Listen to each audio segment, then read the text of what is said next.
Today we're making another custom figure in Batgirl, but more specifically Cassandra Cain's Batgirl, the second Batgirl, and the daughter of Lady Shiva. Now there's a bunch of Batgirl figures out there in 4-inch scale, but there's none that are Cassandra Cain's, they're all Barbara Gordon. So I took it upon myself to take this Barbara Gordon figure and we're going to turn this into Cassandra Cain. First, like always, we're going to go ahead and heat our water, get our drying station set up, and get our mugs ready so we can submerge those figures and start loosening those heads. Looks like our water's done, and we're going to go ahead and put Batgirl in the water to loosen up that head, because if you're not familiar with the character Cassandra Cain, her cowl is usually completely sealed off because she doesn't talk most of the time, so this Barbara Gordon head is not really going to work for me. Luckily I have another Batman figure head I'm going to also try and pop off and see if that will fit. So after popping off Barb's head, sorry Barb, upon trying it, it's a little too big and I can see that the neck isn't really necking, so I went ahead and pulled it up a little bit just to see if it will balance, and it looks pretty good. I think we're going to go ahead and roll with this one for right now. So next was masking off her body. This is something I've never actually done, but it was pretty easy. I just went ahead and got some masking tape and started masking off all the pieces that I wanted to protect, like her cape and the bat symbol on her chest, because I wasn't about to try and paint my own, and also her belt, just so I could make sure that she had enough pop. But after I was done, it looked pretty good. I did the same thing with the eyes on the head, and I went ahead and also chopped off the hair on the Barbara Gordon head, and I'm going to paint both heads all black just to see which one looks better. And then it was time to go ahead and start spray painting everything. I use a matte black primer from Army Painter. It's just my favorite because they have small pigment in their cans, and it just tends to go on a lot easier than just straight on spray paint. After that, everything was looking pretty good. The body was giving Cassandra Cain. The heads were also looking pretty good. So after I went to go and clear coat everything with a nice matte finish, but this is where it all went wrong. I accidentally grabbed the wrong can of white primer and hit the good head that I wanted to use. What the fuck?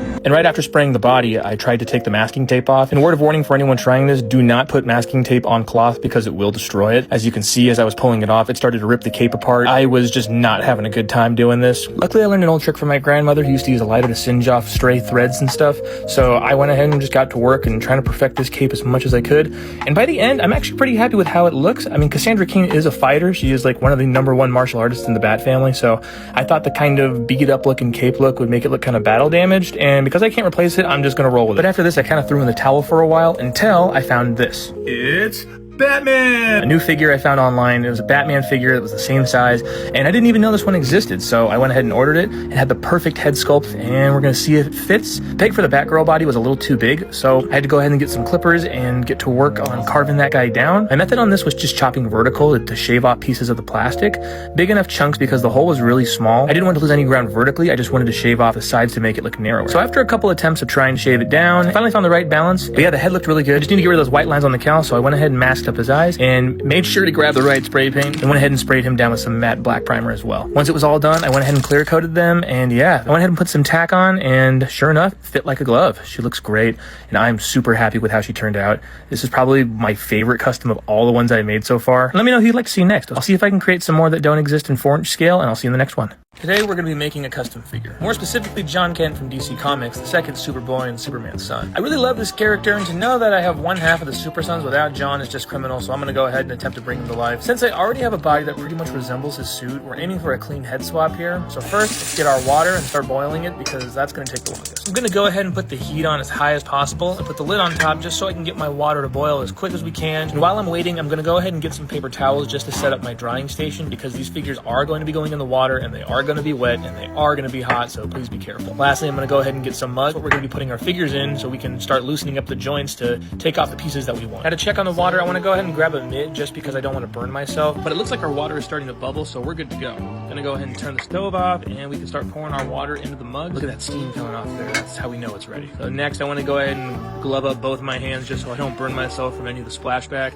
And then I want to let them sit for a little bit just because I don't want to melt the plastic at all. And once it looks like the water's ready to go, I'm going to go ahead and drop my figure in, and then I'm going to give them 5 minutes in there. You can always go a little bit longer. I wouldn't shoot over 7 and I wouldn't go under 5, just so you give it enough time for the plastic to loosen up. Once that's done, your figure's ready to go ahead and be pulled out. I'm going to go ahead and use some tongs just because I don't want to burn myself. I'm going to go ahead and grab a dish towel or rag, and this is what I'm going to be using to have grip on pulling apart some of the pieces because it's going to be hot.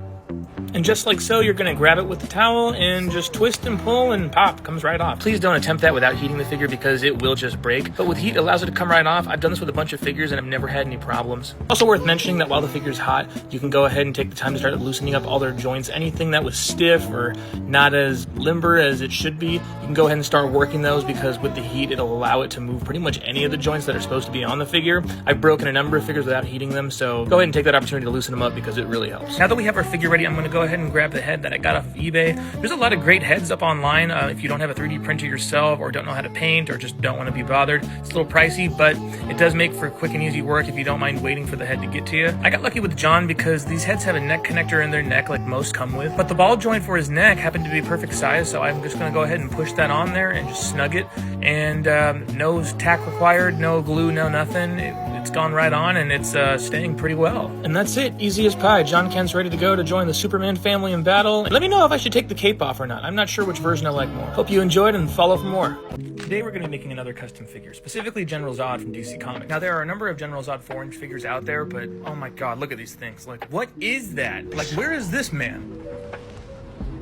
That is what you have taken from me.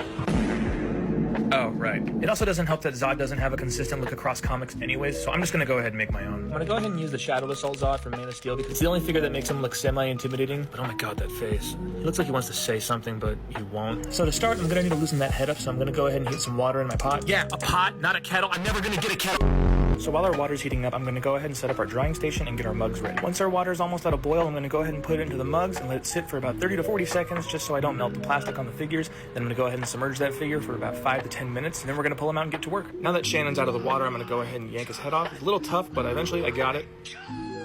And I went on eBay to go ahead and try to find a replacement head, and I settled on this one. It's a Reed Richards head from the new Fantastic Four comics, but I think it could pass as Zod because I just like the bearded Zod more. It just looks more menacing. Facial hair is evil. Interlinked. Upon doing a test fit, the Zod figure's neck joint was just way too big, so I went ahead and pulled out the neck connector. And while it still fit, the only problem now is that the neck joint was a little too tall, so it was time to pull out the clippers and get to work and shaving this down. My main goal was to clip some of the top of the neck joint off just to make it short enough so it doesn't seem like his head is floating. And then after that, I went ahead and got some tack and put that on the new base and popped that head right on, and yeah, he looks great. I'm really happy with the Zod. I'm not sure if I'm going to do a repaint, maybe do the symbol on his chest red with some silver accents around the armor, but let me know what you'd like to see more here in the future, and I'm going to keep making customs and making my shorts, and yeah, have a good one. Yeah, my stuff works.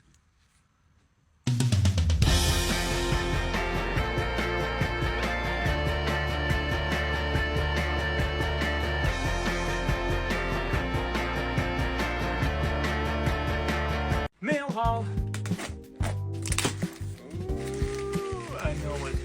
Actually, I was gonna say this for last, but screw it, we'll do it first. In these two bundles are a bunch of DC Infinite figures that I did not previously have, so let's see who I got. So we'll start with the least exciting first. We got Fire and Ice, which is really cool. I'm actually really not familiar with these two. All I know is that they show up in like Justice League Unlimited, and they showed up in a bunch of different shows. I've seen them a lot, I just don't know enough about them. So now that I have them, I can animate them, and we will get into, I'll have to read some of their lore. Next up, we got Mary Marvel, Shazam's sister, I believe, or adopted sister. I'm actually really happy to get this because I do have a Shazam figure, and now she can go along with him to start building out that family. We got the two Nuclear Bros. It's Captain Atom and Major Force. I only know Major Force from the Batman Superman comic by Jeff Loeb, so and then he shows up and is like literally gone. I don't know much about him. I know Captain Atom. Captain Atom's awesome. Next up, we got Power Girl. Power Girl looks so good. I mean, she's basically the Supergirl from Earth 2. Cool to have her. I wish there was a Huntress figure in this size. There just isn't. They don't really exist. But I thought about making one. It's kind of difficult just because the head is so particular and the outfit is so particular. We're just gonna probably not have a Huntress for right now. And lastly, these two I've been really excited for. It's Blue Beetle and Booster Gold. Blue and Gold team. Now, I really am a fan of these guys. I don't know much about them, but I'm a fan from the little that I've seen. They're always screwing around. They're such, like, idiots, and I can't wait to learn more about them. Now that I have them both, I'm like, I really can't wait to make, like, shorts with them, because from what I've seen, I'm like, they're just, like, I've just seen them as, like, roommates just hanging out in an apartment, and I can relate to that, because I got my roommate, so I'm really excited to start making some little bits with these guys. I think they're going to be really fun to play with, and especially be, like, a nice comedy duo for shorts to make it less serious. So, yeah. This will be fun, man. Next, we got Talon. We got Talon from Batman, or the Court of Owls. It's actually my second Talon. I do have a first one packed away somewhere, but I went ahead and ordered 2 more, so I have 3, because when I do my shorts, I can't really just duplicate a guy, especially because the Talons do tend to hunt in like packs of like 2 or 3. So, at least when they're on screen. So, I mean, I can always make it look like there's a bigger army, but I actually can just go 3 at a time. Final package. Woo, the most expensive item, but we got the 3-pack with Sinestro, Parallax, and John Stewart, who's just like hulked out green for some reason. I've been so excited to get this because the Sinestro, I have a Sinestro from the McFarlane DC like Kenner remake ones, and he's just a little too big for like all the rest of my figures because they're 5 inch, 5.5, and then the rest of my figures are like 4 inch, 3.75. And Sinestro's like a scrawny guy, so it's just weird that like he would be so big over them.